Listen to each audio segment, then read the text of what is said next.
Coming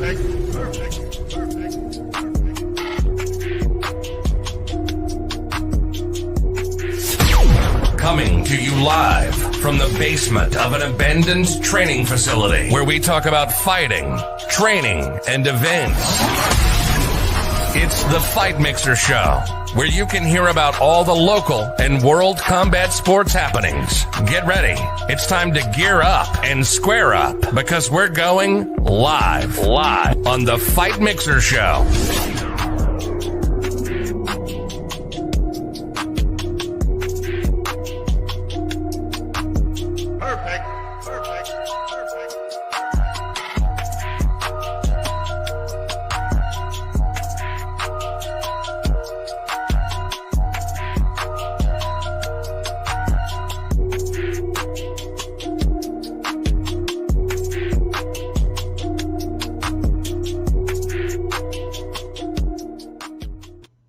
Welcome to another edition of Fight Mixer, and happy holidays, all my bros and hoes in different area codes with sworn whip milk and tiny chodes. It's myself, back with producer Matt, and the legendary four-time world champion UFC vet, Mr. Gabe. Gabe, how you doing, brother? I'm good. Happy to be back on. We only had like a 2-year hiatus. So it's important that we do a show every once in a while. I feel like, Sunday's it. We're gonna do the rankings. You need to be consistently out there, but sometimes you need little breaks. I'm good with that.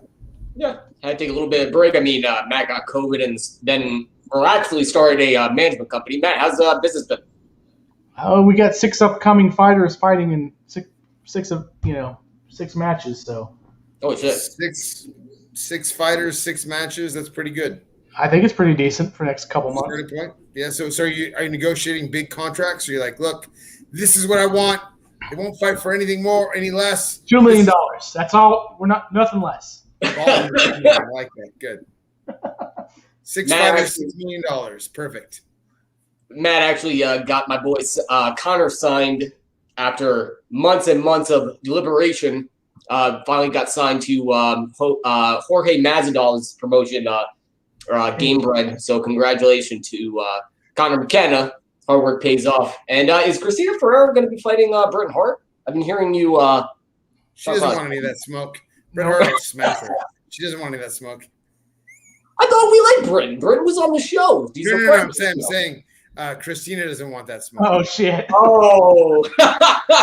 That's the topic. Don't talk shit. Matt will get very upset. Yeah, Christine's gonna whoop that ass if it happens. I mean, they already fought before, right? Yeah, they have. It was a 1.5 minute or 1.5 round fight. Oh, Jesus Christ! And Britt beat her that fast? Oh yeah, that's how. I don't think so, Dave. I think it happened the other way. Where I don't know one way or the other. I'm just I know that I know who Matt is going towards, so then I have to immediately take the other side. It only makes sense to there'd be no other way for me to do it. I'm a big fan of both. I mean, I think Britain Hart's a class act. She actually did the Lollipop Challenge, and she's a friend of the show. And Christina's also a nice lady too. She's been on the show twice, and she's being managed by Fight Mixer Management and stuff. So I can't wait to see the fight. I'm a fan of both of theirs. It's all love and war until the fight's over. Exactly. And Mike Perry, we were just talking about this in the chat. Mike Perry actually signed to Bare Knuckle. What do you think about that, Gabe? Interesting. I think he's very aggressive, and I think for his style, there's some pretty good matchups. I think him and Joe Riggs would be fun. Him and Hector Lombard would be fun.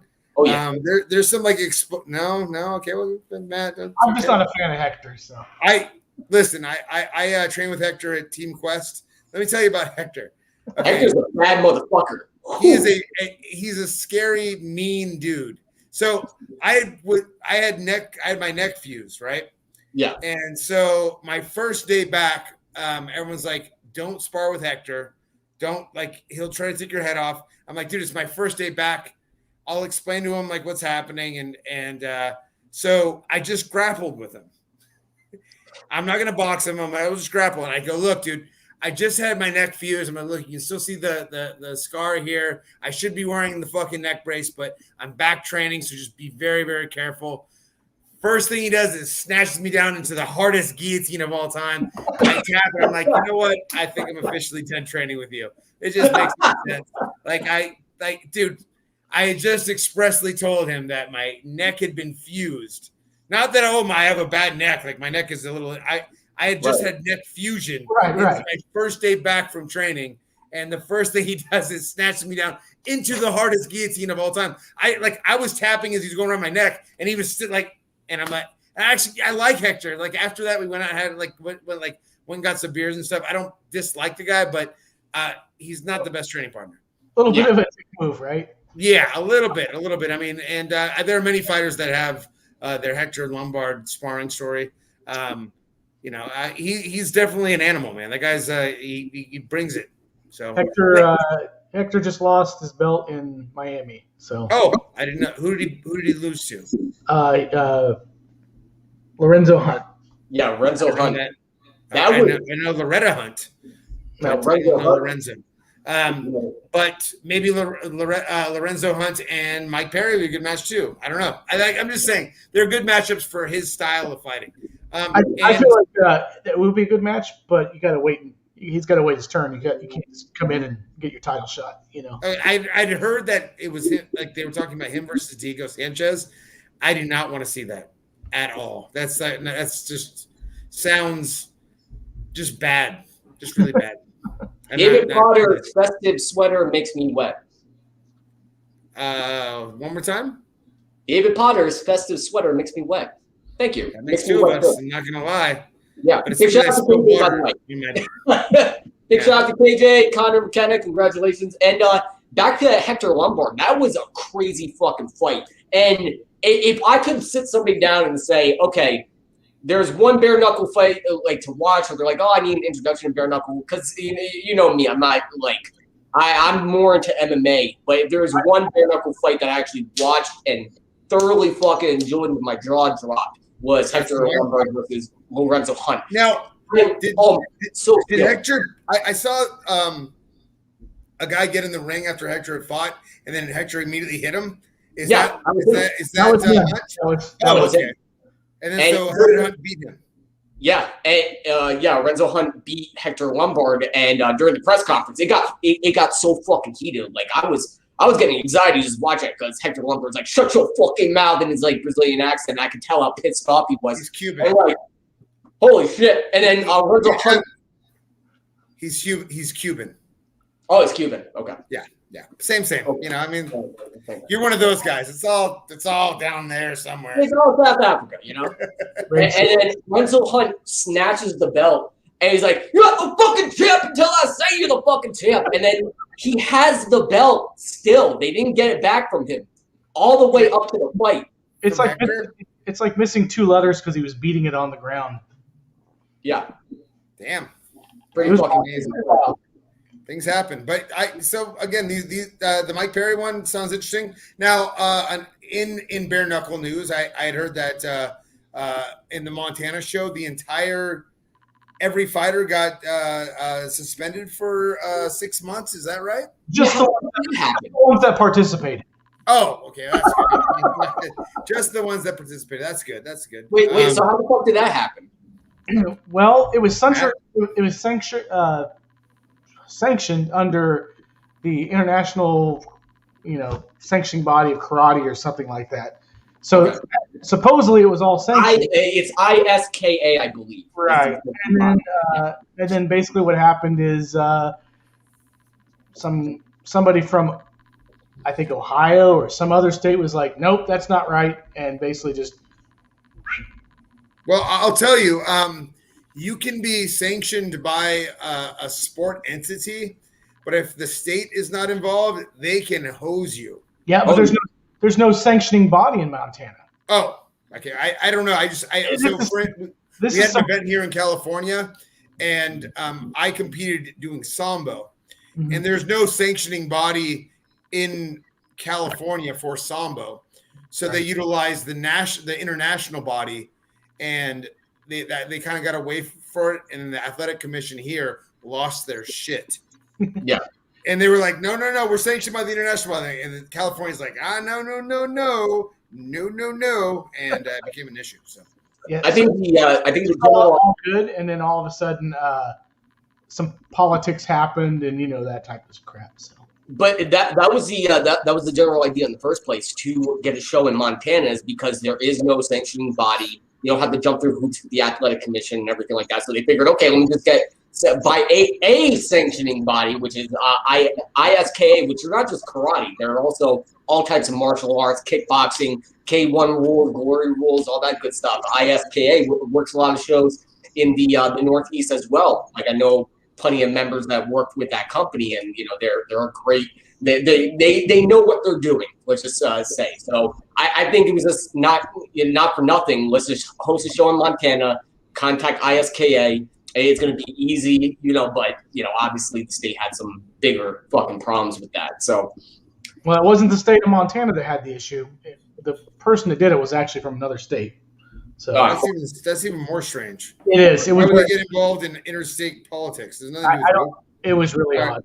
Okay, well, hopefully that gets worked out, and the fighters, can.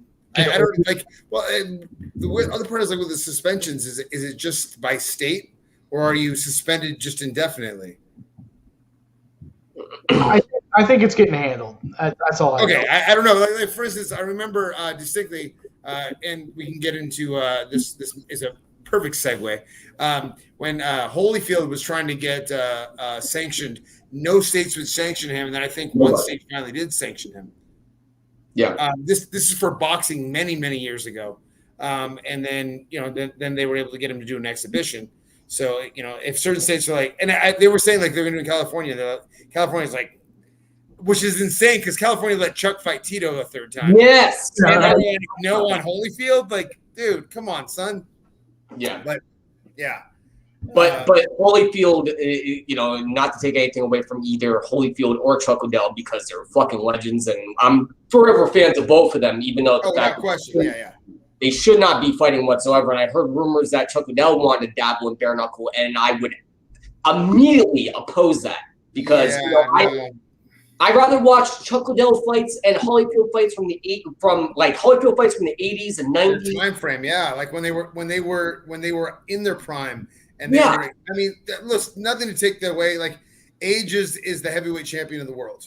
Exactly. Really, like there's no way that you can beat and Chuck had gone to war so many times that his chin is gone, and that means nothing about his toughness, nothing whatsoever. But like when it's gone, and it's that's very difficult. But so speaking of that type of malarkey, Tyson versus Paul. What do you think about that one, huh? Yeah. Dave's getting all hot and bothered over there. No, because I'm the biggest fucking Mike Tyson fan. Like, I just a segue a little bit too. The first video game I ever played was Mike Tyson's Punch Out. Like, the first fight I saw was both Muhammad Ali versus Joe Frazier and also Tony Tucker versus Mike Tyson. Like, I was at Mike Tyson's Undisputed Truth. I'm a huge fucking Mike Tyson fan, forever fan. When he got into the ring and when he fought Roy Jones Jr., I think they both, it was an exhibition. So both of them didn't turn the heat on each other, and there was a respect there. And I didn't mind. It was nostalgia. I paid $60 for nostalgia. All I wanted to see was Mike Tyson and Roy Jones Jr. dance around the ring a little bit. And I was happy with the fight. I was watching with my girlfriend. I was very, very happy with the fight. But I don't want Mr. Paul to disrespect Mike Tyson. Even though it's Mike Tyson, age is undefeated, like you said, and. But the other part, so I was just reading an article the other day about they were talking to Floyd Mayweather about his fight, and again, I don't know which Paul brothers who. I don't like. I don't at this point. They're like just. I didn't even realize there was two of them. I thought it was just one. That was, and I'm like, wow, they fight a lot. And I realized there's more than one. But Floyd was saying that he's like it was an exhibition, and I did it as an exhibition. So understand that I could have taken him out at any point. I was there to play and make some money. Like. There are levels to this shit. You know what I mean? There are levels to this shit. And is it the big Paul or the little Paul that's fighting Tyson? It's the older Paul. So it's going to be the older brother. That's the kid who fought Tyron, right? Logan Paul. I think his name is Logan Paul. Yeah. Wait, that's the one that fought who? Logan Paul is the one that fought Mayweather. Okay, so Yeah. that he's the older one. Yeah, Logan Paul is the older one. Jake Paul is the younger. Jake Paul is the bigger of the two, though. I would think they're just around the same weight. They teeter around the same weight. Yeah. Okay, so this is but either one of them, if they put it in that it's an exhibition and they're going to say, look, you can't knock me out, then it's very possible it's not going to be a fun fight. Yeah. But I rather throw on old fights with Mike Tyson than watch this shit. You know, like now we're getting to extremes. And by the way, Showtime Boxing was fucking radical. Like, and you know, we're going to me and my girlfriend, and I was trying to get Matt to go, but you know, fuck Matt. And like Jake Paul versus Tommy Fury, and then my buddy who was on the show, Anthony Taylor, is actually going to be fighting as well, and in a rematch. Yeah, rematch with one of the they train with Team Diaz. So they train with Nick Diaz. It's a rematch from their fight in Bellator in boxing, which makes a lot more sense than Tommy Fury fighting Anthony Taylor. And you know, even though Anthony Taylor showed a lot of balls in that fight, you know, and obviously it's Tommy Fury. Tommy Fury's a bad mofo, you know. Yeah, so I don't want to see Logan Paul disrespect my fucking idol because. But how would he disrespect him? Like really, like you're saying how is he going to disrespect him? Like really, it's like, you know, have it in the contract. Well, it's just an it's glorified sparring, so it's just an exhibition. And then he fucking turns the heat up on Mike Tyson, which again, Mike Tyson is in his 50s right now. But then again, Mike Tyson could turn the heat up on him too. Yeah, I don't think Mike, as nice as Mike is, he's still an animal. And if you cage an animal, like if you come after him, I have no doubt he'd be like, "Oh yeah, that's what you're gonna do. That's a stupid move." And I'll fucking rip your heart out, eat your children. I'm the best ever. I'll praise this due to Allah. Whoa. Praise to Allah. Man, what? Yeah. So I mean, I don't think that would you know, I don't think that Mike would if he decided like I'm gonna try to show the old man up. I don't see Mike, and again, like the men have egos, like you know what I mean. Like we'd be like, it's an exhibition, and then like you sort of turn up. Oh, well, that's what we're playing. Then I can play that level. And I like look, Mike is old, but he can still eat his children. And Connor, I gotta ask when you say that. You do understand that the precursor to children is semen. So I hope that's where you children. If I was Mike Tyson's manager, I would take away Mike Tyson's weed like 2 days before the fight and watch Mike Tyson murder the entire arena. Logan Paul kill everybody. Oh my God, Jules posted. Oh my God. Wait, what? I said, what a payday. I would watch it. He would literally murder everybody. I think it's a good idea. As a matter of fact, we need to go to one of those states where marijuana is illegal. All right. And where is that fight taking place? Do any of you know? Either of you know? Fuck if I know. I'm just against it. I'm against that fight happening. All right, so we've gone through the bare knuckle. We've gone through the boxing. Let's get to the good stuff, the meat, if you will. Right, we were MMA. Stuff. What's that? We were just. Well, I mean, look, I like all the other stuff too, but let's and we talked about it. We gave it a full bet. Yeah, look at that. Oh wow, I didn't even know what that means. BYB. You down with BYB? So this is BYOB. That would be fucking awesome if that name was BYOB. Wait, what is that, Matt? What are you pulling up? That's my fighter, Sarah Click. She'll be fighting for the title. Oh, okay. In BYB. BYB. So bring your own bag. What is that? Bring your own bitch. What is BYB? Backyard brawling. Backyard brawling. Yeehaw. So love that shit. But now it's moved to a stage. Oh, good stuff. It's moved to a Trigon. You guys want to hear something embarrassing? So I like embarrassing. Go. And Triller is now being sued by BYB for stealing the Trigon. Oh, okay. I know about that. Yeah. Backyard fighting. I used to have fights in 2002, and I couldn't find the UFC gloves. Like you posted a picture of the gloves, like the old school UFC gloves, which were always beautiful, but I didn't know where to order them. So my dad brought me to I think it was a sports show, a sports store, and we bought the weightlifting gloves. I bought the weightlifting gloves. We put them on and had like backyard fights after school on Friday. And backyard fight. 8th grade. UFC. Trying to be UFC fighters. Good times. But wait. Did you hear about the Triad fighting championships, like MMA versus boxing, or? No, Triller's trying to do something where it's in a triangle ring. That's right. That's also what BYB has, and they have a patent on it. So. Yeah. Ooh, the real battles are going on in court. That's not that interesting. I think the whole concept, it's been beaten to death by both sides of MMA versus boxing, because mixed martial arts is the complete package. It's all martial arts. Boxing is a martial art, and it's like, it's so fucking dumb. Mixed martial arts versus boxing, like, it's been done to death. It doesn't make any sense. If you have any knowledge with the sport, it makes no fucking sense to me. Like boxing versus MMA, like. I'll tell you this. There are multiple MMA fighters that are willing to go do boxing. There are very, very, very, very few boxers that are willing to do MMA. And the ones that have, James Toney, had really, really, really poor success. Yeah. And there's a reason for that.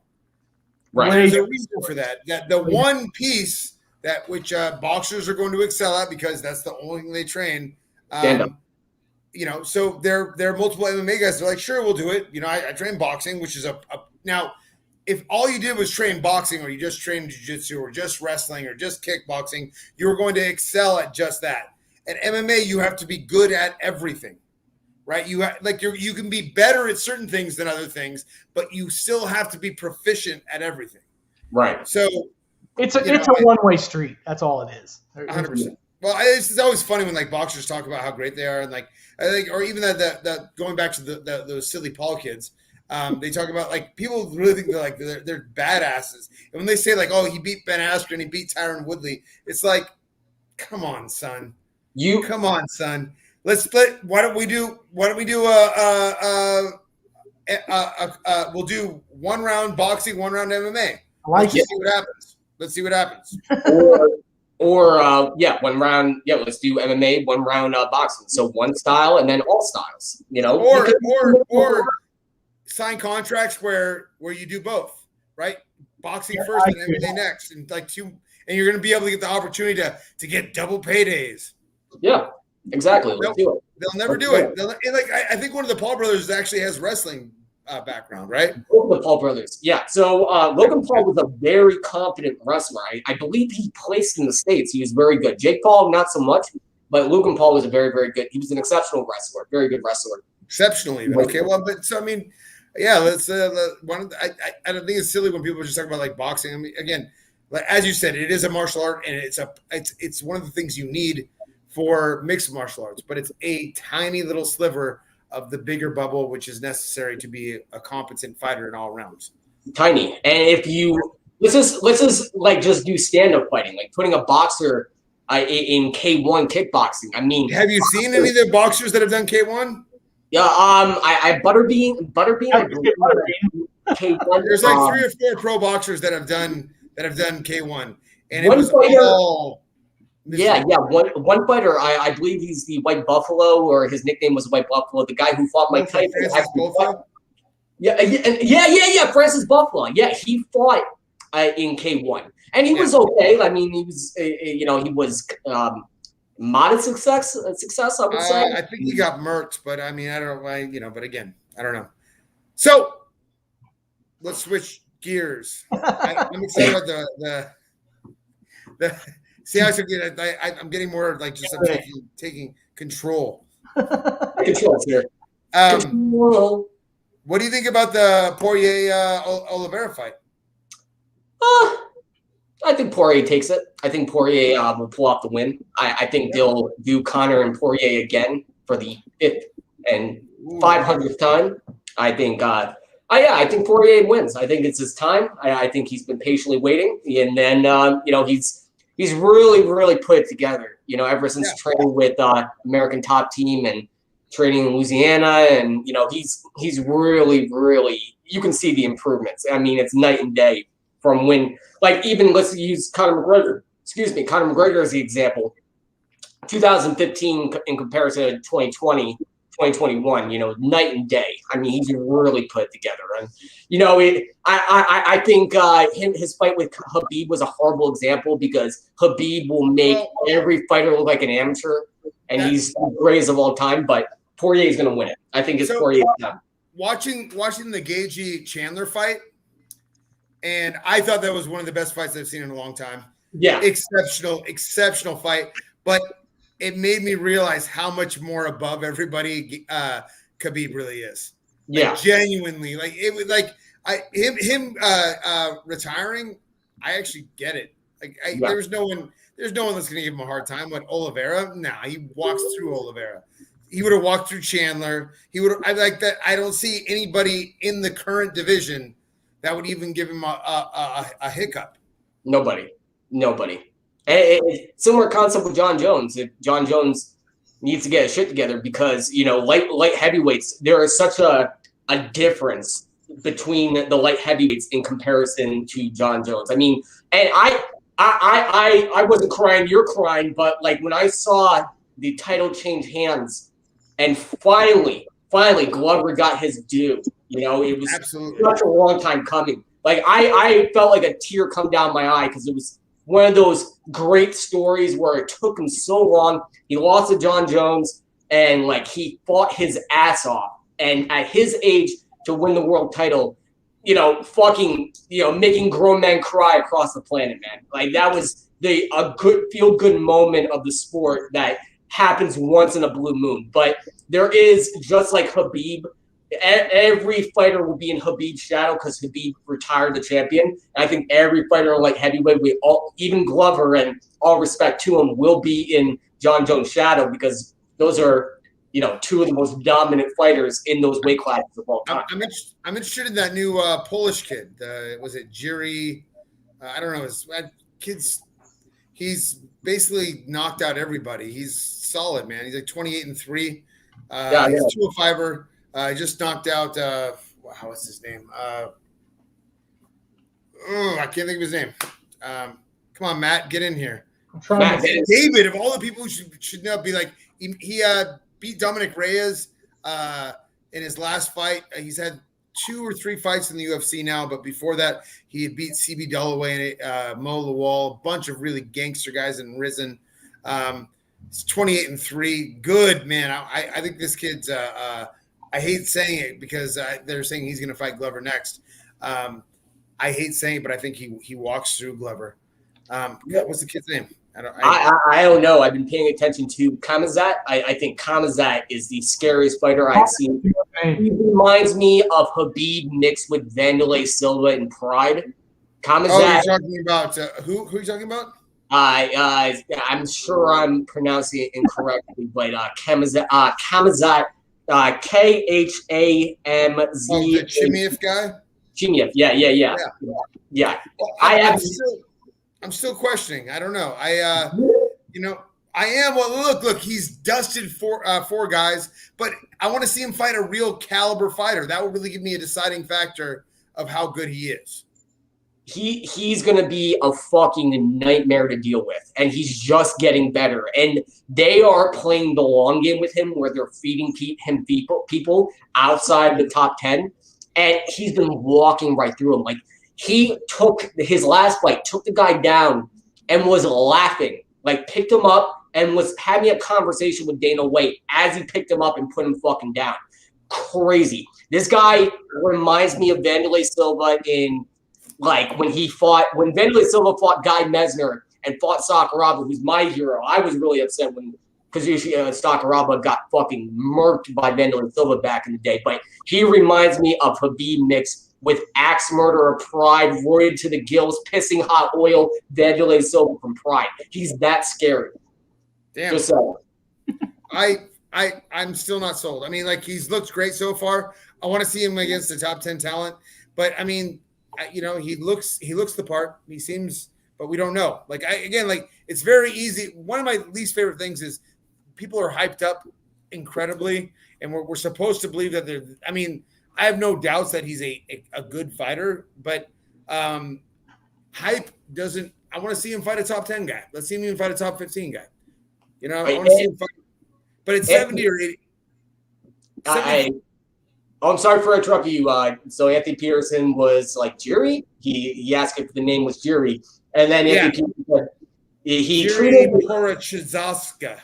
Yeah, and he treated the current number 12 ranked welterweight like a toddler. Shout out to Anthony Peterson. Grew up with him, and his mom's my godmom. So that he did. He's another scary guy. Now I know who you're talking about. That 205er, I think that kid, and he's young too. I think he's only like 28, 29. Yeah, he's a scary. He's going to be a problem. He's going to be a fucking problem.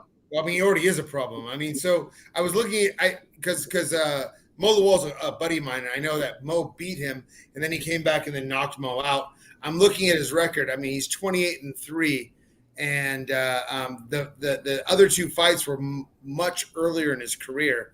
And I think Mo is his last loss. And then he came back and knocked Mo out and then went on a tear, like beating everybody in his way. I think at 205, he's going to be a problem.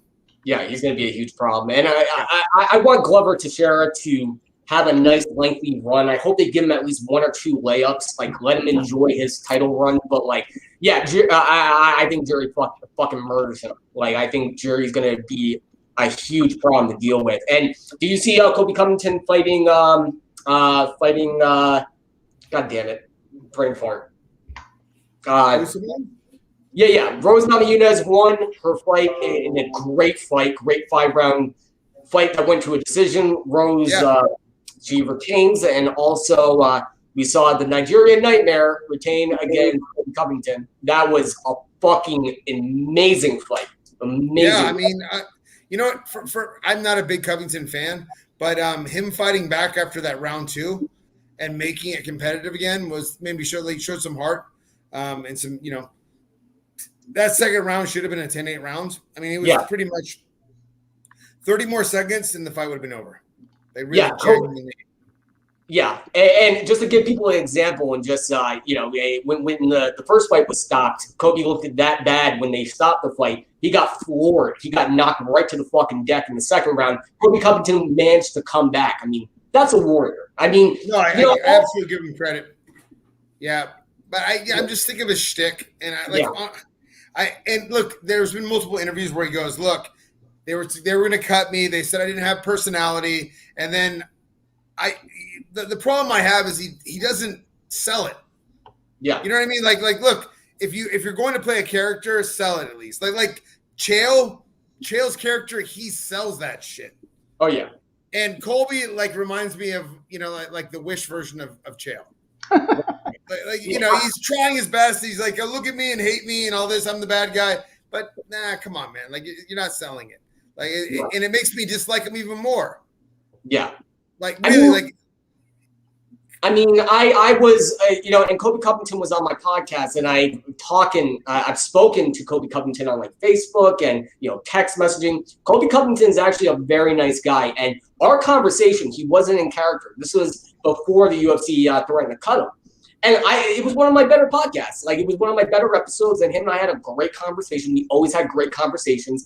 I think he's sellable and he's hypeable, being a likable guy, and I don't know what the UFC said to him, or how, you know, desperate he had to feel, where he had to turn on this character of fucking make America great again and Magna. And he posted the funniest shit though, and I laughed my balls off. He's like, Kyle Rittenhouse is gonna walk me to the ring with an AR-15, and I started fucking laughing because, like, what a fucking troll. But he doesn't even do it. I'm not a big fan of the trash talk. I'm a big fan of Colby Covington as a person and as a fighter. But the character, you know, it was the same thing with Chael Sonnen. I wasn't a fan when he was, you know, bagging on Anderson Silva. because, Anderson Silva is Anderson Silva and one of the baddest motherfuckers who ever lived. You don't. I just don't like the trash talk.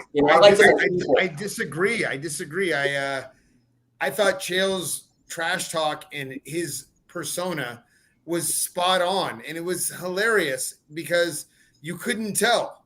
Like Colby, you can tell that it's a front. With Chael, you can't tell it's a front. Like genuinely, I like that. Like it's again, I don't like theatrics in fighting. I don't. But if you're going to be theatrical, at least do it right. Like really just get into character and be that character. And unfortunately, like for instance, Conor McGregor became his character, which is just sad. But really, I'm guessing pre UFC, Conor was not a bad guy. I think starts believing in himself, and he has become that shitbag character. Yeah, but I thought you were boys with Anderson Silva. During that time frame, you actually liked Chael Sonnen. I mean, you trained with Anderson Silva, and I hated Chael Sonnen. Like, I liked him as a fighter, but as a character talking shit to Anderson Silva about Brazil and, I'm going to smack your wife on the ass and make her mistake. You're boys with Anderson Silva. I could only imagine if, why would you like Anderson, Chael Sonnen? It made you hate him and made some people love him, and that sold tickets. I was a part of Team Quest for almost 2 years. I trained with Chael a bunch of times. So you were on both sides of the fence. I remember he's getting ready for his Bodog fight, and he was fighting Rodrigo Madero's black belt. And so, and at that point I was training with Rodrigo, and he was so nice about the whole thing and like respectful. And Chael's always been a really, really nice guy to me. I like just a genuinely nice person. And this is pre him trying to become a persona. And so I got to see, I knew him prior to like the persona he was. And then I guess that made me kind of appreciate the persona even more. I think that's why I disliked Chael Sonnen, because when you're on Team Quest, there's that high expectations. I mean, all right, Matt Lindland, Olympic silver medalist. I'm a big fan of Matt Lindland back in the day, especially I was rooting for him hardcore when he fought Murilo Bustamante for the title, the middleweight title, even though Murilo Bustamante. you didn't like Matt Lindland? I don't like Matt. Okay. And then you need to kind of look more into Matt. Matt, you know why he's called the Law, right? No. So Matt didn't make the Olympic team, and then threw this massive fit about it and had a bunch of attorneys get involved, and that's what got him on the Olympic team. Yeah, but rightfully so. He took a silver medal. Look, no, there's no taking that away, but he's not known for the law because he puts down the law. He, threw a fit and got himself on the Olympic team that way. And honestly, Matt, he's the stinkiest dude. No, that's not true. He's probably top 3 most stinky dudes I've ever had the unfortunate time training with. He's genuinely smell. And dude, ask anybody that knows Matt. And that's not me talking poorly about him. He's a stinky man. If there's a reason to dislike him, imagine spending 2 hours in the practice room and having just that guy just smothered on you. You're just I want to tap because I the smell. It's not even about. All right. Better example. Get off you stinky bastard! Just Dan Henderson, Randy Couture, fucking The Natural. Love The Natural. Yeah. Rulen Gardner, Olympic gold medalist, trained at Team Quest to get ready for his fight with Hideyoko Yoshida at Pride Shockwave. 2004. I was hyped to the tits for that fight. I stayed up till 12 a.m. on New Year's Day to watch the feed. I mean, that was a fucking Rulen Gardner fighting. I mean, holy shit. I had such high expectations and high esteem for the people that came out of Team Quest. So when you had Chael Sonnen, and also Chris Lieben too. I love Chris Lieben. He was on the show. Love Chris Lieben, great guy. So I think my high expectations for everybody that's ever came out of Team Quest. That's why I was so shocked when Chael Sonnen's I'm gonna smack your wife on the ass and fuck Anderson Silva. You absolutely suck. And I was just like shocked. I'm like, how dare you speak to the GOAT like that? This is the Michael Jordan of MMA. Fuck you, Chael. My black belt is on the Carlson side of Carlson Gracie side. So anything to do with like, I'm going to go with jiu-jitsu guys no matter what. Okay. Yeah. But even with that, like, I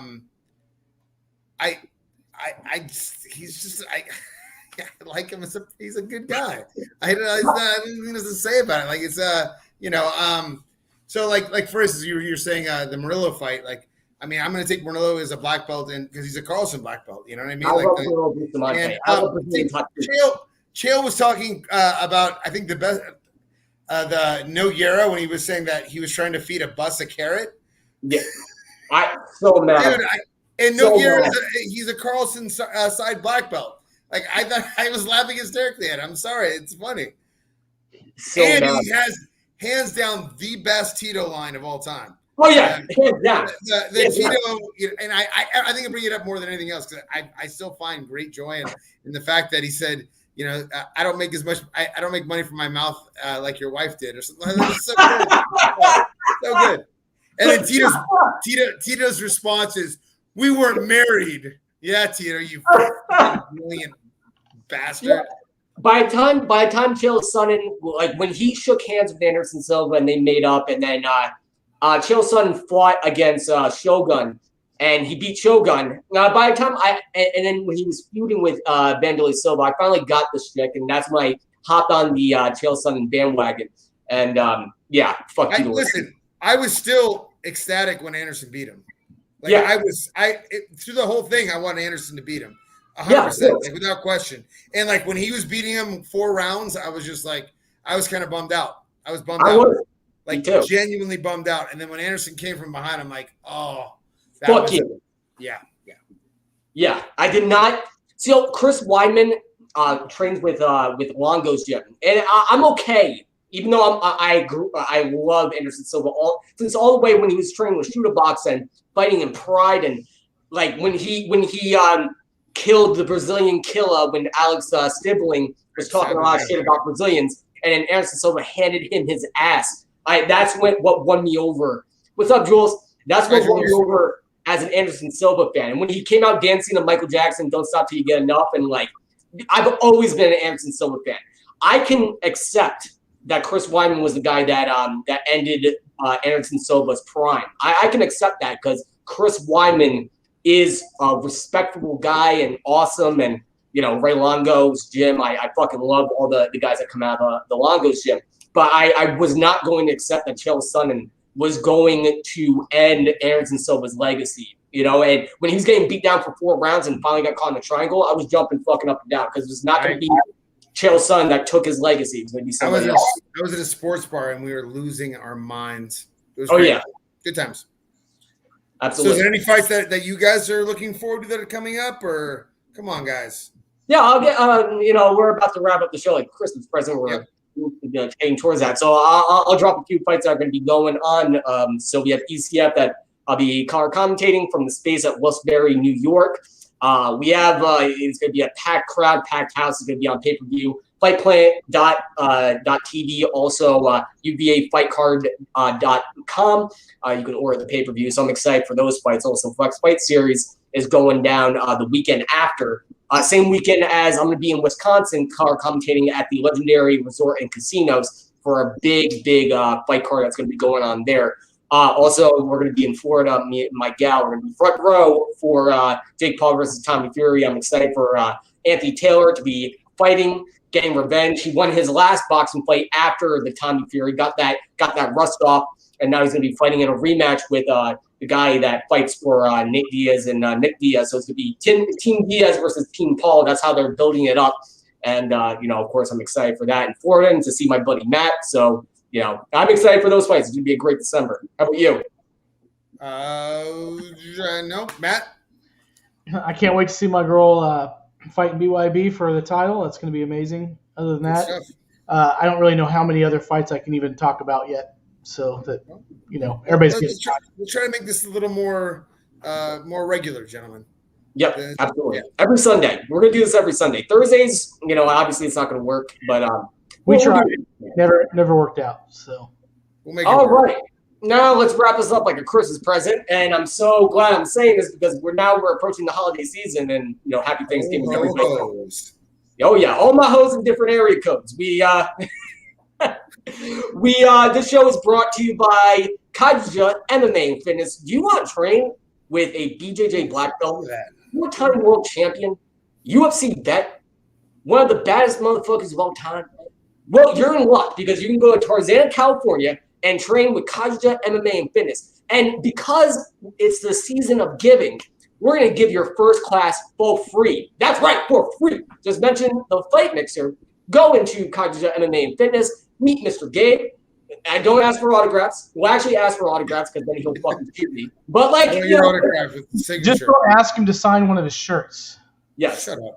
So go to kaija.com, sign up for a free trial class, and train with a BJJ black belt and a living legend, Gabe Ruger, Godzilla. And Dranger Nutrition, if you want to get swole this season, this is the season of getting swole, y'all. DrangerNutrition.com. Order some supplements. Great stuff. I had some in my home. I had some product in my home. It's been making me feel good every morning, especially when I want to lift or I want to go for a workout. So order from DrangerNutrition.com. I actually got to put an order in. I'm all out of pre-workout, and that was like my go-to. So I get up at 4 a.m. every day. I run my dogs before I go to the gym to teach a 6 a.m. class. And the Dranger, as soon as I get to the gym, I was putting a couple scoops in there, and I was live, ready to go. I can't do it now. I'm dead. I don't wake up anymore. My dogs are whining. All my students are left me. I got to make another order. Okay, and it's a perfect stocking stuffer and perfect protein to put under the Christmas tree. So order from DrangerNutrition.com. And also dope products. If you want some CBD oil, it makes a great stocking stuffer. Dope Champ. Buy some product on dopechamp.com. And we thank everybody for joining us for this evening. Mr. Gabe, do you have any last words, sir? I just appreciate being back, gentlemen. Hopefully I see you soon. Yes, sir. Matt, final words. Peace out. Peace out, even. All right, guys, all my brothers and hoes in different area codes, we thank you very much for joining us. We're going to make this more consistent. We're going to get the show, Matt, we're obviously going to move this to Sunday nights, and we're going to have some guests come on again. But guests are always fun. Guests are always fun. So tune in for future shows, and happy Thanksgiving, happy holidays for everybody that's watching at home. We'll be back next Sunday. So from myself, Mr. Gabe, Mr. Matt, this is signing off from the Fight Mixer. Have a good rest of your week and happy holidays. Peace. Va con Dios. Perfect.